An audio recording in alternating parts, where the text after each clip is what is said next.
Good afternoon, my fellow Kenyans, and also good afternoon to all my diasporans, especially here in the United States, as well as all over the world.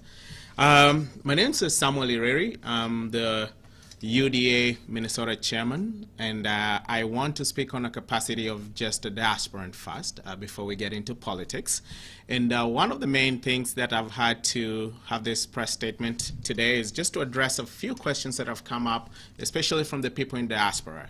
And this is an issue about engagement and how we can be able to engage in politics back in home, back in Kenya, so we can be able to craft policies that are directed to their diasporans. And for many years back, every time we have an elections, we've seen that a lot of politicians from back home, they do come to America, to other parts of the world, the diaspora that is, to sell their policies and tell us how they can be able to help us, especially diasporans. And once they get into power, we haven't seen anything that's fruitful. This time around, this has changed a little bit, whereby the diasporans, especially the United States diaspora, we are coming together to state that there's things that we do demand from the next government. And when I talk about the next government, I know that the KWANZA Alliance is going to form the next government. We have 4 months to election.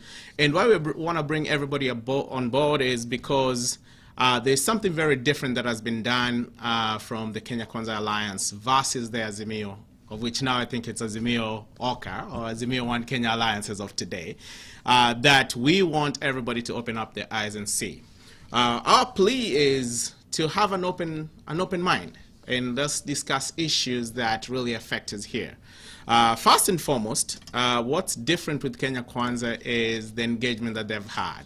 Right now, I would say, if I actually, before even KWANZA started, the UDA party engaged a lot of diasporans, and we even formed what we call diasporan chapters for the UDA, and that's where I happen to lead the Minnesota chapter.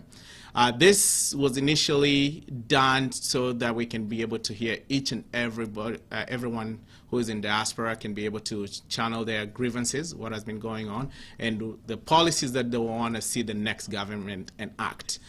With this, we have what we call the National Governing Council of the UDA. And the National Governing Council, before actually it even went to UDA, it was whereby like-minded people came together and said, hey, we needed to make sure we have a channel that we can be able to engage politicians and government back home, and how do we come together as that. I know we do have a lot of other diasporan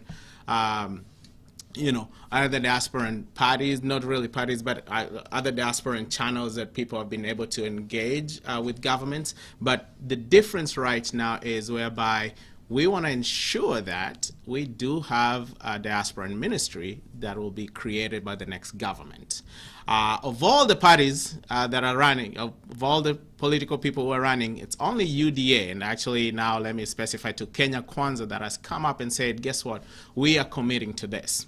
So regardless of your party affiliation, one thing I would just like all the diasporans to listen and to kind of engage is, which other party has come up with a diasporan ministry so far and committed to it? And when I talk about commitment, we do have some policy papers that have been written, and actually an MOU that has been, that's there between the UDA party and now the KWANZA Alliance and the diasporans. And as you can see, we've had a lot of engagement versus on the other side. And so one of my pleas is, let's put politics aside. I know it's a heated time at the moment. Let's take these political hats aside and come together, diasporans, and see what can we do for the next government when the next government is formed, for us to be able to benefit from that. And when I narrow this down, it just leads me to one thing, which is the economy.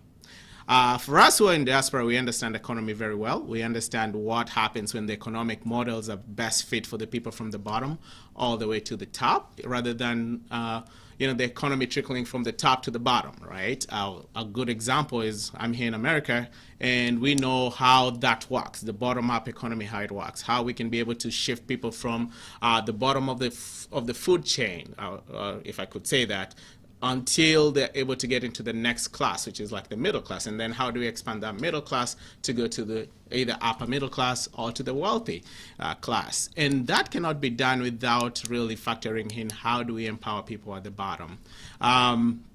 A good example is like in America, we have the Small Business Administration and how it's been working. And it works totally different from the regular lending institutions, because when you go to the regular lending institutions, they do have guidelines, especially if you're in business. I'm in business myself. I used to be in corporate. I left corporate to run my own businesses. And one of the things that SBA does very different is they don't look at where you are at your cycle of business. They look at what are your next steps and how can we be able to elevate your business, because once we elevate our business, then the community benefits from that, right? And how that has worked is if you go to a regular lending institution, they want to see your past. They want to see what have you done. So you need to have your own capital first, run your own business, make sure your business has flourished for you to come and borrow from us. Whereas on Small Business Administration is the other way around, is you have nothing, but you have an idea, right? Can you put a business plan together, and we'll be able to help you and actually even partner up with these institutions that lend money and guarantee that you're going to be able to go ahead and flourish. And if something was to happen, then we share the risk with those institutions. So we are able to help everybody lift up and be able to create, create businesses and create jobs out there. So this is what we really want to take back to Kenya. And I am actually pleading with all the aspirants to look at that, because that's where we are moving next. In Kenya, we've been always talking about development, which development is not bad. We want to continue with development. But it's high time right now that we give money to pocket, we put money in pockets of the common person, so they can be able to drive their own economic agendas, right? And when we talk about giving money to into people's pockets, all we are saying is we have a lot of money that we have borrowed in Kenya, for example.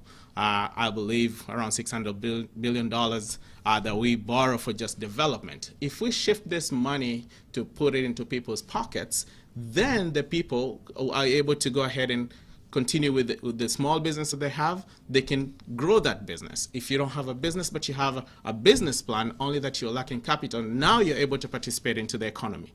And once you participate into the economy, now we're able to look at how much wealth are you creating, and within that wealth, we're going to be able to tax that wealth, and within those taxes, we're able to continue with the development agendas, whereby we don't have to go and borrow that money from outside to bring it back to the country, and then now we owe so much. So with this, my plea to all the aspirants is let's look at where we are heading next in Kenya, how governance has been. I know that's been a huge topic, because we've been trying to look at development and governance hand in hand, whereas right now we want to shift this into the economy. Because if you ask me, the governance that has been there in Kenya has been so tribal, such that at the moment, if you ask me, if you were to ask me, coming from Mount Kenya, how has my life changed since Uhuru has been president and now?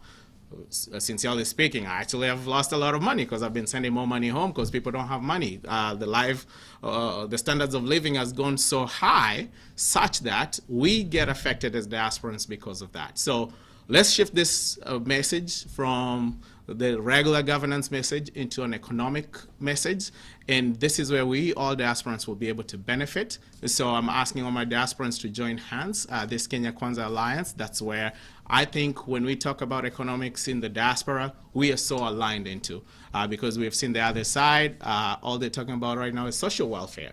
We understand what social welfare states are. If you ask me, a lot of diasporans, we really don't support social welfare that much, because we look at it that, yes, we want to give people fair chance whereby they can be able to compete out here, but at the same time, we don't want to enable people not to be able to look out for jobs or not to be able to be productive, because they know that the state will always kick in, whereby they're well taken care of. So let's look at that. We've seen how it works. Majority of us have seen, you can clearly tell, like especially a lot of diasporans, even where you want to live. Do you want to live in the suburbs, or do you want to live in the inner city? So we have seen how the social welfare state is. So what we are requesting and what actually we are pleading with all the aspirants is, let's join hands. I know there's a lot of differences when it comes to governance, but we have seen very well right now the Kenyan institutions are being empowered. We just, so yesterday, the Supreme Court came back against the BBI, and looking at what the initiative the BBI is, it's the president's baby, right? And we have an institution that has come out and say, guess what? This is out wrong. It's not constitutional for it to be this way. So we have those institutions that will be able to check the government and checks and balances in the government as we continue with this economic model. And by the time we're able to empower every Kenyan, then that Kenyan will also be able to have checks and balances to the government, because they'll have the power now to say, guess what, we put you there, we have the money. It's not that we are begging for your money every election year. We know what we want, and we want a government that it's for the people. So that's my plea to all Kenyans. I hope we continue to have peace as we have 4 months to election. I'm asking all diasporans, let's join hands. Kenya KWANZA, I do believe that's where a majority of diasporans' hearts are, and we'll be able to make our country better. Thank you, and God bless you all.